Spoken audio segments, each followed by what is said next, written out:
Hi, it's Larry here of Xbox Live's Major Nelson. And yes, Project Scorpio is shipping later this year, but right now we're shipping another console to our developer friends. This is going to enable them to create great content, games, for you, the gamers.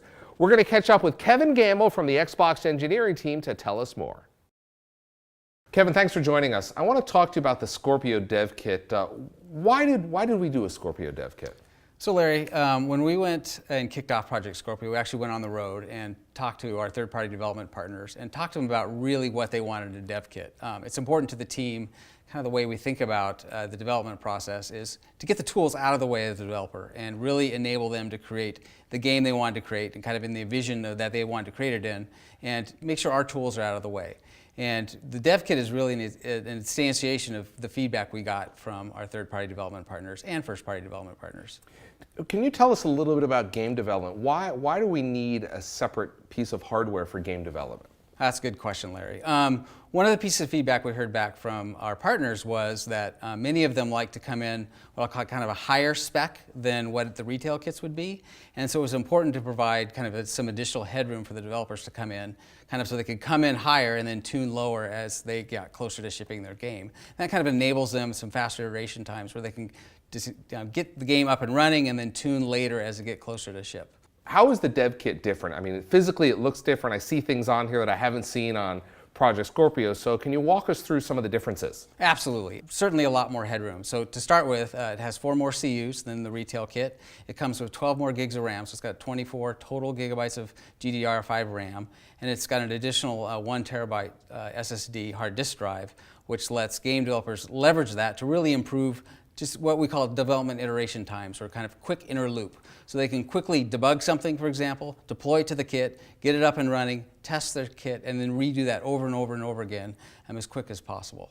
Kevin, the kit looks completely different from Project Scorpio. I see different buttons, I see a different display, some other things in the back here. What's going on here? So all this is feedback we heard back from both our first and third-party development partners. This is the kit that even the Xbox platform team developers want to use. It is so good from the inside and from the outside. For example, the front panel display and the 5 programmable buttons.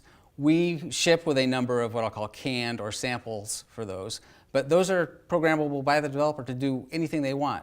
So you can imagine a scenario in the lab where they have a headless scenario where they don't want to have a monitor for every dev kit. They can use these buttons to basically change the gameplay. I've even seen some developers use like mini versions of their games so they can kind of see what the console's doing.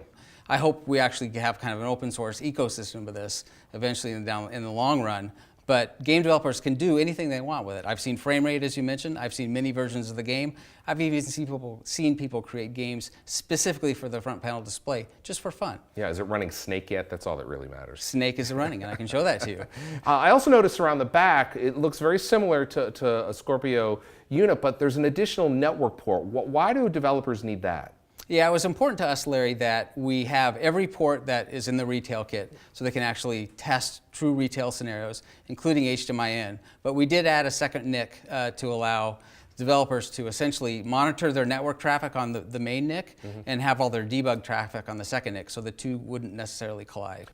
Kevin, one thing about the consoles is you can now stack them, and that may not sound like a big deal, but it actually is to developers. Yeah, that was really actually hard for the hardware engineering team, because in previous dev kits, the airflow and the cooling was actually through the top, making it impossible for game developers to stack these unless they actually created, and I've seen this in a few studios, some level of kind of buffer between the like dev a riser. kits. Exactly. I've been to game studios where I've actually seen Legos kind of in between the 2 dev kits. So that was a piece of feedback we heard, and we changed the way the airflow comes in. So it basically comes in the back and out the sides, and that allows the kits to be stacked 10 high. So for example, Turn 10 Studios has a great lab setup, and you just go in there and they have tons of Xbox dev kits stacked up to 10 high with only one monitor kind of controlling all of them.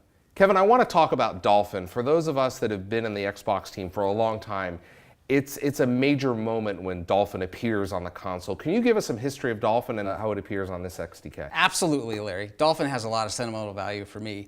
As we start a project, one of the first things we actually start to implement is Dolphin on console, and we've actually done this since the original Xbox. We've done it for the original Xbox, we did it for Xbox 360, we've done it for the original Xbox One, and now we've done it with Project Scorpio and its development kit. It's a way of bringing up the graphics subsystem and proving out some of the timings and performance we want in a kind of a neat, fun way, which you'll actually see in a minute, because we actually have Dolphin hooked up with the front panel display on the dev kit. We actually can add dolphins, delete dolphins, just do wireframe dolphins. You'll see it in a couple minutes. Kevin, I also noticed there's this additional piece of hardware hanging off the back here. What is that for? That's what we call the Xbox transfer device. And one of the pieces of feedback we heard from our partners was iteration times were super important. And part of that iteration time is kind of deploying your build from a PC to the console. And what the Xbox transfer device facilitates is speeds up to 450 megabytes a second. So a deployment can actually happen in less than 4 minutes, where traditionally without that device it would take for a full build potentially up to 20 minutes. So it really helps them iterate quicker on their game title. Sounds like you checked a lot of boxes for developers, and that can mean really one thing, which is great games coming to Project Scorpio. You got it, Larry. You're absolutely right. Feedback so far, as we've sent dev kits out to our partners, has been fantastic, and I can't wait to see what they have at E3.